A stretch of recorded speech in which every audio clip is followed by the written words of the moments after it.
اعوذ باللہ من الشیطان الرجیم بسم اللہ الرحمن الرحیم الحمد للہ رب العالمین باعث الانبیاء والمرسلین بارئ الخلائق اجمعین ثم الصلاة والسلام علی افضل الخلق محمد وآلہ الطیبین الطاہرین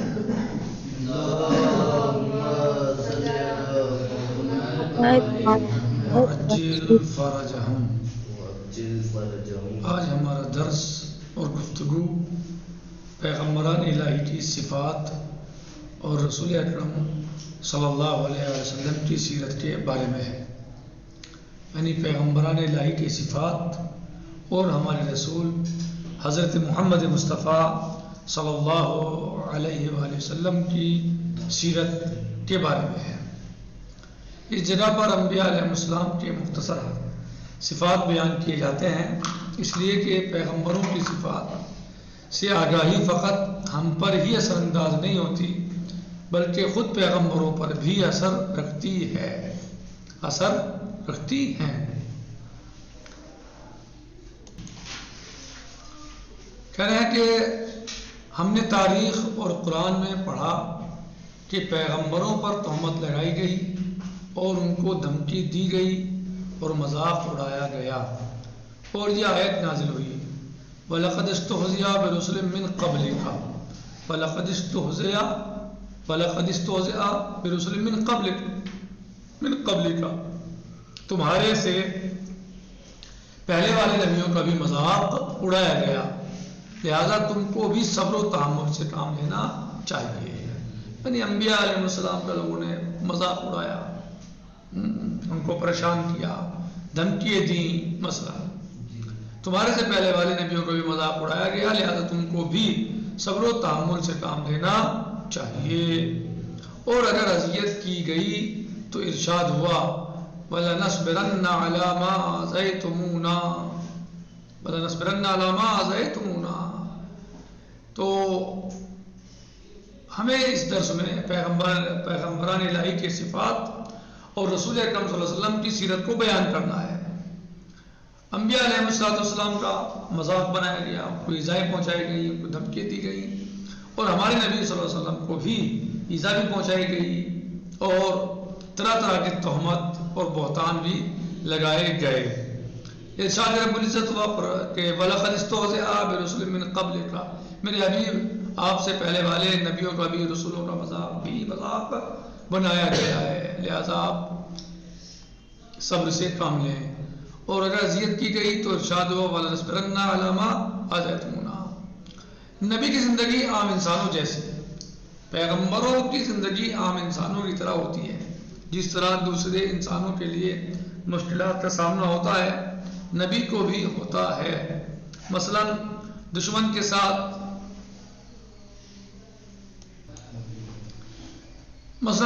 ساتھ فرزند نااہل مخالف پیری اور وہ تمام مشکلات جو دیگر لوگوں کے لیے ہوتی ہیں، جیسے کہ ارشاد ہوتا ہے وَجَعَلْنَا لَهُمْ أَزْوَاجًا وَذُرِّيَّةً، ہم نے انبیاء کے لیے زن و فرزند قرار دیے ہیں، یعنی جو مشکلات ایک عادی اور عام انسان کے لیے ہیں، نبی یا پیغمبر کے لیے بھی ارشاد ہوتا ہے وَمَا أَرْسَلْنَا قَبْلَكَ مِنَ الْمُرْسَلِينَ إِلَّا إِنَّهُمْ لَيَأْكُلُونَ الطَّعَامَ وَيَمْشُونَ فِي الْأَسْوَاقِ، ہم نے آپ سے قبل کوئی رسول نہیں بھیجا مگر یہ کہ وہ لوگوں کی طرح کھاتا پیتا اور بازاروں میں آمد رفت رکھتا تھا، یعنی جس طرح ایک عام انسان کی زندگی ہوتی ہے ایسی وہ بھی زندگی گزارتے ہیں، کھانا پینا، خرید فروخت، لینا دینا، دنیا کے جو کام ہیں وہ انجام دیتے ہیں، وہ بھی ان کی ضروریات ہوتی ہیں۔ اور نبی کی یہ معمولی اور سادہ زندگی لوگوں کے لیے بہت سخت تھی، کیونکہ بعض لوگ یہ تصور کرتے تھے کہ نبی لوگوں سے جداگانہ ایک چیز ہے، اسی وجہ سے جناب نوح علیہ السلام کے لیے کہتے تھے ما ھذا الا بشر مثلکم یاکل مما تاکلون منہ ویشرب مما تشربون۔ کیا کہتے تھے؟ رسول خدا جب اپنے اصحاب کے ہمراہ بیٹھتے تھے تو اس طرح دائرہ بنا کر بیٹھتے تھے کہ اگر کوئی نیا آدمی آتا تو یہ شناخت نہیں کر پاتا تھا کہ ان میں سے رسول خدا کون ہے، چونکہ لباس سب کا مساوی، انداز گفتگو برابر، ادب و تربیت برابر، لہذا زندگی گزارنے کا طریقہ بھی عام انسانوں کی طرح تھا۔ کیسے زندگی گزارتے تھے ہمارے نبی صلی اللہ علیہ وسلم؟ عام زندگی گزارتے تھے، اصحاب کے درمیان بیٹھتے تھے، کوئی فرق نہیں ہوتا تھا کہ یہ نبی ہیں، حاکم ہیں، تو مثلا ان کا لباس الگ لباس ہوتا تھا، لوگوں سے الگ ہوتا تھا، کوئی الگ لباس، بہت اچھا لباس، سب سے اچھا لباس، ایسا نہیں، سب جیسے لباس جیسے سب پہنتے تھے ایسے ہی لباس آپ صلی اللہ علیہ وسلم پہنتے تھے، پاک صاف ستھرا لباس پہنتے تھے، صحیح ہے۔ یعنی لباس کوئی بہت قیمتی نہیں ہوتا تھا کہ ایسا قیمتی لباس کوئی اور نہیں، بلکہ عام لباس جو ہوتا تھا وہی آپ صلی اللہ علیہ وسلم پہنتے تھے۔ بیٹھنے کا انداز، لوگوں کے درمیان بیٹھتے تھے، آپ اصحاب کے درمیان بیٹھتے تھے، کوئی فرق نہیں ہوتا تھا کہ یہ رسول ہے تو مثلا جو ہے الگ بیٹھیں گے تو اصحاب یا چاہنے والے لوگ الگ بیٹھیں گے، دور بیٹھیں گے، نہیں، بلکہ ان کے درمیان ہی آپ بیٹھا کرتے تھے۔ یعنی آنے والا نیا آدمی شناختی نہیں کر پاتا تھا کہ یہ رسول ہے یا عام آدمی ہے، سب کی تربیت، ادب سب موجود تھا۔ انبیاء کا کام، یعنی انبیاء کا کام یہ تھا کہ وہ بھیڑ، بکری، گائیں، بھینس وغیرہ پالتے تھے یا کھیتی کرتے تھے۔ کیا کرتے تھے؟ بھیڑ، بکری، گائیں، بھینس وغیرہ پالتے تھے یا کھیتی کرتے تھے۔ انبیاء کا کام یہ تھا کہ وہ بھیڑ، بکری، گائیں، بھینس وغیرہ پالتے تھے یا کھیتی کرتے تھے۔ نبی کا معصوم ہونا، نبی کی ایک خصوصیت یہ ہے کہ وہ معصوم ہو، نبی معصوم ہو۔ معصوم یعنی بے گناہ، جو گناہ نہ کرتا ہو۔ معصوم اس کو کہتے ہیں کہ جس کا ایمان اور معرفت یقین کی منزل حاصل کر چکا ہو اور آزادی قدرت و توانائی کے باوجود گناہ نہ کرے، بلکہ گناہ کا شائبہ یا فکر گناہ بھی نہ کرتا ہو۔ ممکن ہے آپ کے ذہن میں سوال پیدا ہو کہ کیسے ممکن ہے کہ ایک انسان گناہ کی فکر بھی نہ کرے؟ اس کا جواب آنے والے جملات سے واضح ہو جائے گا۔ نمبر 1، کیا کبھی آپ نے یہ سوچا ہے کہ مادر ذات برہنہ ہو کر لوگوں میں جاؤں؟ کوئی سوچتا ہے ایسا؟ ایک انسان، کوئی بھی انسان ایسا سوچتا ہے کہ وہ بالکل برہنہ ہو کے لوگوں میں جائے؟ کبھی سوچتا ہے؟ کوئی بھی انسان سوچتا ہے ایسا؟ نہیں۔ اس کے ذرا سی بھی حیا ہے، ذرا سا بھی عقل و شعور ہے تو وہ ایسا نہیں سوچے گا کبھی۔ نمبر 2، کیا کبھی آپ نے یہ خیال کیا کہ اپنے بدن میں آگ لگا لوں؟ اگر آپ سمجھدار ہیں، باشعور ہیں، عقل آپ کے پاس ہے اگر، تو کبھی سوچتے ہیں آپ میں اپنے بدن میں آگ لگا لوں یا اپنے آپ کو جو ہے اذیت پہنچا لوں بلا وجہ؟ نہیں سوچتے، آپ کبھی بھی نہیں سوچتے۔ کیا کبھی آپ نے فکر کی کہ اونچی منزل سے اپنے کو نیچے گرا لوں؟ کبھی سوچا چھت سے کود جاؤں اونچے والے سے؟ کبھی نہیں سوچتے۔ کیوں نہیں سوچتے؟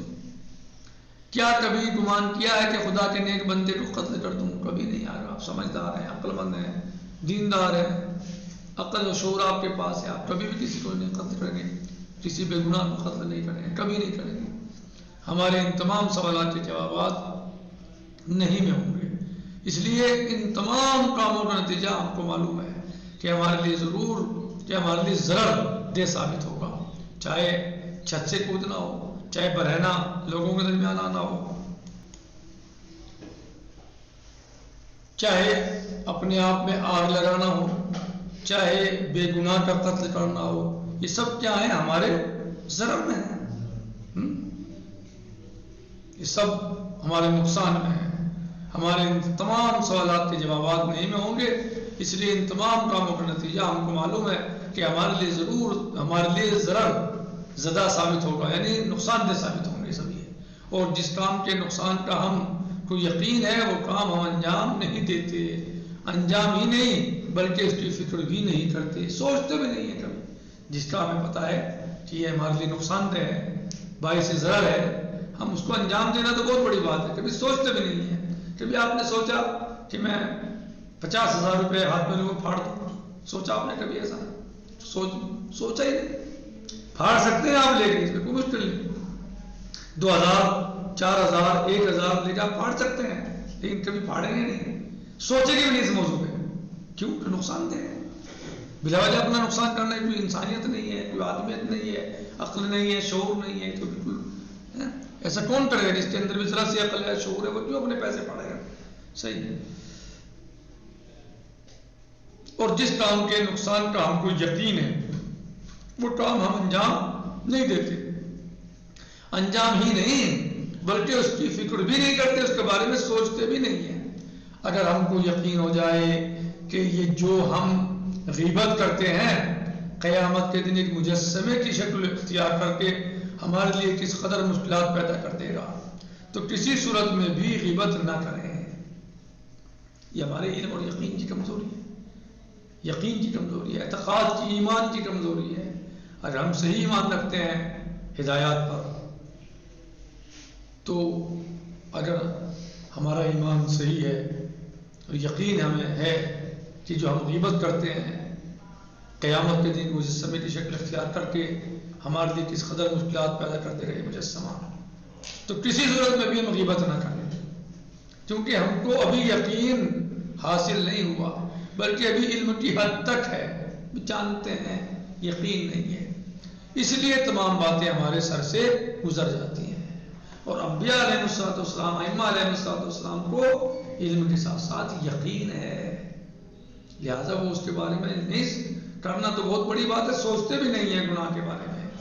اللہ انہیں معلوم ہے کہ گناہ سے اللہ کس قدر ناراض ہوگا، اس کا نتیجہ کیا ہوگا، انہیں علم کے ساتھ یقین بھی ہے، لہذا وہ کبھی اس کے بارے میں سوچتے ہی نہیں ہیں۔ جی ہم سب کو معلوم ہے کہ مردہ نہ کسی کو کاٹتا ہے اور نہ ہی پیر مارتا ہے، وہ چیز کہ جو خود حرکت نہ کر سکتی ہو تو وہ کس طرح کاٹے گا یا مارے گا، اس کے باوجود سب لوگ ڈرتے ہیں اور وحشت کرتے ہیں مردے سے۔ جس کمرے میں مردہ ہوتا ہے اگر کسی کو رات میں وہاں لٹا دیا جائے تو پوری رات جاگ کر گزار دے گا، برخلاف ان افراد کے جو ہمیشہ مردے کو نہلاتے ہیں۔ وہ لوگ نہیں ایسا جو پوسٹ مارٹم کرتے ہیں، نہلاتے ہیں مردوں کو، وہ انہیں کوئی دقت نہیں ہوگی، لیکن اگر جو لوگ نہیں ایسا کرتے وہ پوری رات جاگ کے کاٹیں گے وہاں جائے۔ صحیح ہے، تنگ و تاریک رات تنہا بغیر کسی خوف و ہراس کے مردے کے پاس گزارتے نہیں، وہ لوگ مردے کو نہلاتے ہیں، انہیں کوئی دقت نہیں، انہیں کوئی ڈر نہیں، کوئی وحشت نہیں، کوئی خیال نہیں ہونے سے۔ آپ نے خیال کیا کہ مردے کو نہلانے والے اور ہمارے درمیان میں کتنا فرق ہے؟ کیا فرق ہے؟ دھیان دیا آپ نے کیا فرق ہے؟ فرق یہ ہے کہ ہم کو علم ہے کہ یہ مر چکا، ہاتھ نہیں چلائے گا، پیر نہیں چلائے گا، ہمیں علم ہے اس بات کا، لیکن اس کو یقین ہے کس سے؟ جو روز مردے نہلاتا ہے، جو پوسٹ مارٹم کرتے ہیں، جو دیگر کام سے انجام دیتے ہیں، کہ یہ حرکت بھی نہیں کر سکتا ہے۔ بس یہی فرق ہمارے اور معصوم کے درمیان ہے۔ معصوم کو یقین ہے، اور جب یقین پیدا ہو جاتا ہے تو پھر گناہ کا سوال پیدا نہیں ہوتا۔ معصوم علیہ السلام جو نبی ہو یا امام ہو یا ہو، جو بھی معصوم ہے اس کو یہ یقین ہے علم کے ساتھ ساتھ کہ اس عمل میں اللہ کس قدر ناراض ہوگا، اس کا نتیجہ کیا ہوگا، کیا اس کا انجام ہوگا۔ تو اس لیے جس طریقے سے ہمیں پتہ ہے کہ ہم چھت سے کودیں گے تو انجام کیا ہوگا، ہم بے خطا کسی کو قتل کر دیں گے تو انجام کیا ہوگا، ہم اپنے ہاتھ میں پیسے کو لے کے پھاڑ دیں گے تو نتیجہ کیا ہوگا، نقصان ہوگا، سب چیزیں ہمارے نقصان میں جائیں گی ہیں۔ تو اگر اسی طریقے سے جس طرح آپ کو علم کے ساتھ یقین ہے کہ پیسے پھاڑ دیں گے تو کتنا بڑا نقصان ہوگا، کیا نتیجہ ہوگا، کسی کو بے گناہ کو قتل کریں گے تو کیا نتیجہ ہوگا، ہم چھت سے کود جائیں گے مثلا تو کیا نتیجہ ہوگا، آپ کو علم کے ساتھ یقین بھی ہے، لہذا آپ کرنا تو بڑی بات ہے، کبھی اس بارے میں سوچتے بھی نہیں ہیں۔ اسی طریقے سے معصوم بھی، چاہے وہ نبی ہوں یا امام ہوں، ان کو علم کے ساتھ ساتھ یقین بھی ہے، لہذا وہ گناہ کے بارے میں، گناہ کرنا تو بہت بڑی بات ہے، گناہ کے بارے میں سوچتے بھی نہیں ہیں، کیونکہ انہیں یقین ہے کہ نتیجہ کیا ہوگا، اللہ کس قدر ناراض ہوگا، نتیجہ کیا ہوگا اس کا، تو لہٰذا وہ اس گناہ کے بارے میں کرنا تو بہت بڑی چیز، دور کی بات ہے، سوچتے بھی نہیں ہیں۔ نکتفی علی هذا المقدار، باقی انشاءاللہ غداً سے جی، الحمدللہ رب العالمین، والسلام علیکم ورحمۃ اللہ تعالی وبرکاتہ، فی امان اللہ، خدا حافظ۔